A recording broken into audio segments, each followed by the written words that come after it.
Assalamualaikum warahmatullahi wabarakatuh. Nama saya Zulfikar Dana Menuari, usia sekitar 36 tahun. Saya warga Kota Malang. Saya selaku direktur dari lapakpindang.com. Lapakpindang.com adalah sebuah perusahaan startup yang mana bergerak di bidang perikanan, terutama ikan-ikan segar yang dikemas dalam kondisi beku. Proses dari lapak pindang sendiri sebenarnya konsep kita adalah menggabungkan dari nelayan, kemudian kita dari lapak pindang sama customer. Jadi istilahnya kita memotong jalur distribusi pengadaan barang, di mana dari nelayan nanti bisa langsung ke end user.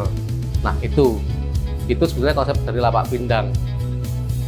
Terus kemudian kita juga di dalam hal ini memudahkan juga orang dalam melakukan pembelian ikan, terutama yang ada di perkotaan ya, yang mungkin jarang sekali misalkan orang itu membeli di sekitarnya, karena memang kebanyakan adanya di pasar. Jadi kita membuat terobosan baru untuk membuat sebuah startup tentang pembelian ikan, bagaimana membeli ikan itu lebih mudah, memudahkan ibu-ibu rumah tangga ataupun orang-orang yang lain itu untuk membeli ikan lebih mudah, nggak perlu ribet lagi. Jadi dia tinggal klik, pilih, kemudian bungkus. Nah itu konsep dari lapak pindang sebetulnya.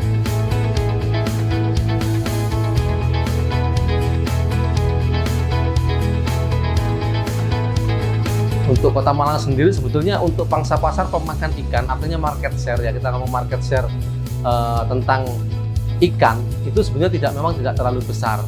Nah tantangan kita sebetulnya adalah dengan edukasi sebetulnya Mas, edukasi untuk bagaimana istilahnya mengajak orang ini gemar makan ikan, karena kita tahu sendiri bahwa manfaat dari ikan itu kan banyak sekali ya, banyak sekali. Selain untuk kesehatan, dia juga untuk istilahnya itu membuat orang jadi cerdas sebenarnya. Nah, kandungan-kandungan di ikan itu sangat bergizi sekali, dimana sebetulnya harga dari ikan juga itu tidak terlalu mahal sebetulnya ya. Cuman tantangan di Malang ini karena memang market share-nya masih agak kecil, sehingga memang perlu edukasi lebih untuk mendongkrak orang ini biar biasa makan ikan. Mungkin karena memang Kota Malang ini jauh dari pantai, jauh dari laut, sehingga mungkin jalur distribusinya juga tidak terlalu banyak, sehingga mungkin mempengaruhi juga habit orang untuk makan ikan istilahnya.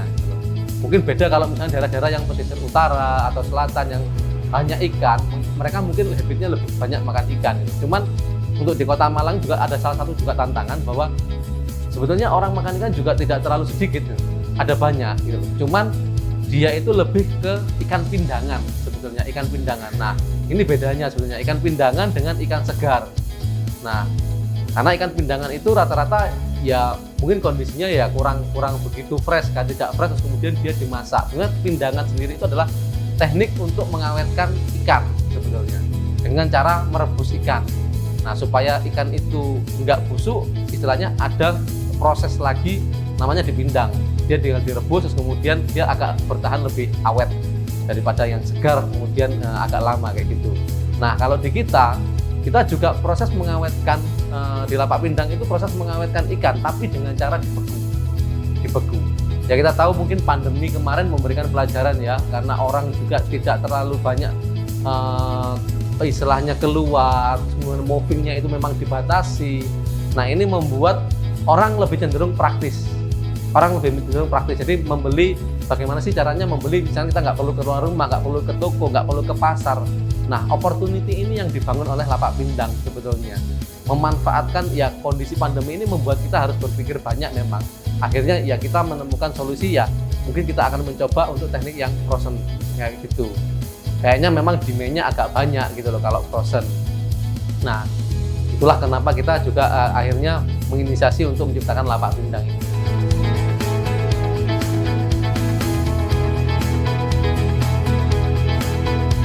Nah kita ini sebetulnya berdiri pada jaringan, memang kita sudah agak lama di bidang perikanan, terutama ya kita memang punya proses produksi sendiri yang pertama ya, karena kita punya berbagai cold storage di berbagai wilayah.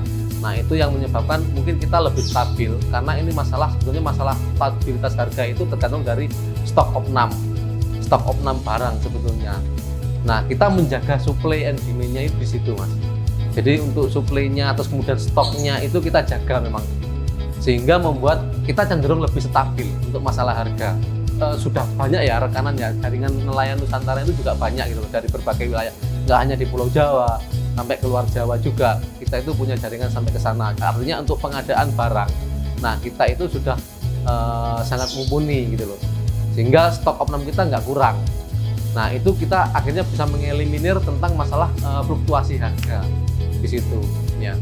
Kalau lokasinya kita di Malang ada, terus di Surabaya ada, di Banyuwangi juga ada. Kalau di Malang ada di Gadang gitu Pak.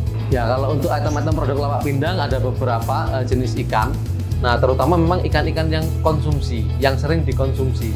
Nah terutama ikan, biasanya orang mengenal cumi ya paling banyak dikonsumsi, terus kemudian tuna, terus kemudian ada tongkol, ada cakalan, terus kemudian ada ikan layang, terus ada ikan lemuru, sama salem. Ada produk kita yang baru adalah salem.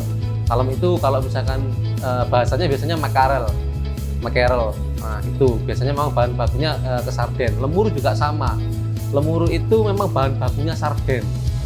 Kalau misalnya kita beli sarden kalengan, nah itu ikannya adalah lemuru, sardinella. Nah itu. Nah kenapa kita menjual ikan-ikan konsumsi? Nah karena memang yang paling banyak sebetulnya untuk fast moving di masyarakat itu. Yang paling banyak digemari oleh masyarakat itu. Terus juga harganya juga tidak terlalu mahal. Artinya masih head to head lah ya dengan lauk pauk yang lain lah, misalkan ayam ataupun telur.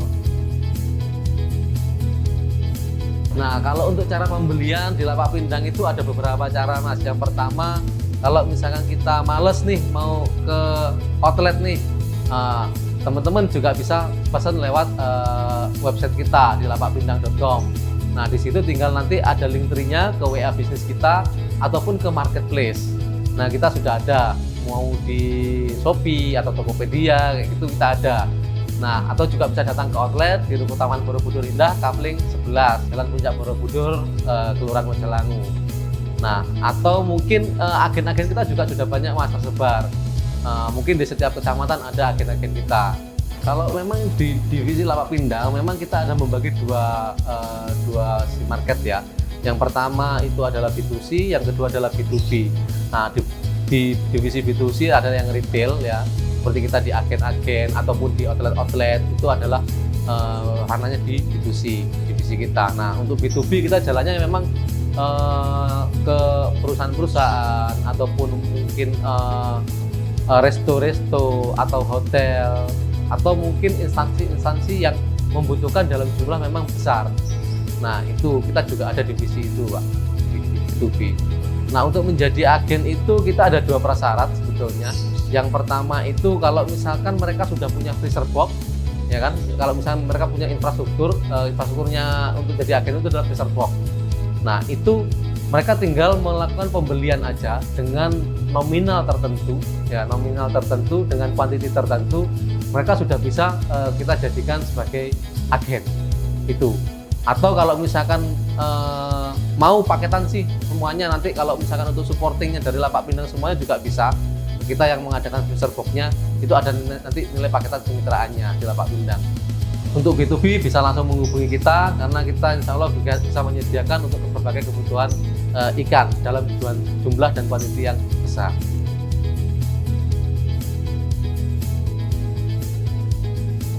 Selama ini sih kita masih belum ada hubungan sama pemerintah sama sekali, karena kita masih bergerak istilahnya sendiri Mas Yan ya, untuk mandiri, istilahnya masih mandiri untuk bergerak ke lapak pindang.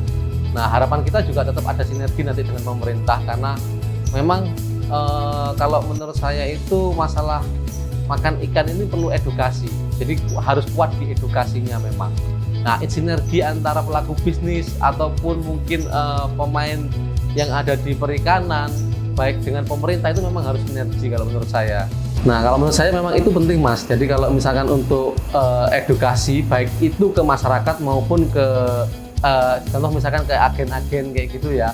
Jadi pemerintah itu memberikan mungkin seperti pelatihan ya, kayak pelatihan ibaratnya pengolahan ikan, ya kan, pengolahan ikan untuk dijadikan menu atau mungkin sumber istilahnya pengolahan yang lain, misalkan bakso atau apa misalkan ya, masakan yang berhasil dari pengolahan ikan kayak gitu misalkan. Nah itu mungkin nanti akan membuat added value juga bagi para agen, istilahnya Satu, keterampilannya dia akan meningkat, yang kedua mungkin secara penghasilan dia juga akan meningkat karena ada added value dari yang semula ikan menjadi bahan olahan ikan. Nah, itu mungkin kan nilainya sudah berbeda ya secara ekonomisnya. Itu yang menjadi mungkin tantangan juga bagi kita dan pemerintah mungkin ya, sinerginya mungkin bisa di situ. Ya, ada dukungan dari pemerintah tentang masalah untuk edukasi, baik itu ke para istilahnya ke masyarakat tentang gemar makan ikan, sehingga biar orang juga istilahnya sering ya makan ikan. Yang kedua adalah edukasi terhadap pelaku-pelaku industri perikanan ya, untuk misalkan dibantu untuk mungkin pelatihan-pelatihan Mas. Ya, kalau misalkan di sini ya di bisnis perikanan itu marketnya sebetulnya besar. Marketnya itu besar. Tetap kalau misalkan kita ngomong masalah ikan ataupun lauk pauk dulu ya, kita bahas masalah lauk pauk. Lauk pauk itu kan cuma ada 5. Jadi tahu tempe, telur, misalkan ayam, ikan, dan daging secara prinsip ya itu. Jadi semua orang ini kan pasti makan. Semua orang ini pasti makan setiap hari. Mungkin satu hari bisa 3 kali atau lebih. Nah, di sini yang harus kita tangkap peluangnya sebetulnya. Nah, segmen manakah yang mau kita ambil? Nah, kebetulan saya mengambil segmen ikan. Karena apa? Karena tidak terlalu banyak sebetulnya. Pemain di perikanan yang bermain di segmentasi ini tidak terlalu banyak. Nah, berarti ini ada opportunity yang besar. Ada opportunity besar yang bisa kita kejar sebetulnya. Secara keuntungan mungkin jauh lebih baik daripada mungkin di ayam, mungkin di telur. Karena mereka marketnya sudah besar, memang besar marketnya, tapi istilahnya kompetisinya juga besar gitu loh. Sehingga ya bersaingnya banyak gitu loh. Marginnya mungkin tidak terlalu banyak kayak gitu. Nah, itu yang menjadi latar belakang juga salah satunya kita mengambil segmentasi perikanan. Nah, di perikanan itu mungkin bisa budidaya, itu juga masih bagus prospeknya menurut saya. Baik di ibaratnya pembibitan, budidaya, maupun seperti hasil seperti lapak pindang ini. Jadi di produk memang, ataupun di olahan produk itu masih sangat terbuka sekali, terutama di bidang perikanan, karena tidak terlalu banyak yang bermain. Jadi saran saya kalau misalkan teman-teman muda Kota Malang, jangan pernah berhenti istilahnya berharap. Banyak sekali opportunity sebetulnya yang bisa kita kelola menjadi sebuah bisnis. Asal yang pertama kita bisa belajar, kemudian kita tekun, dan kita memang serius untuk ibaratnya menggeluti ini. Nah, masalah kesuksesan dan lain-lain nanti itu berproses ya, menurut saya proses. Memang proses itu tidak akan mengkhianati hasil nantinya. Kalau misalnya teman-teman serius, teman istilah Jawanya, insya Allah lah nanti kesuksesan itu menunggu waktu kalau menurut saya. Lapakpindang.com, klik, pilih, bungkus.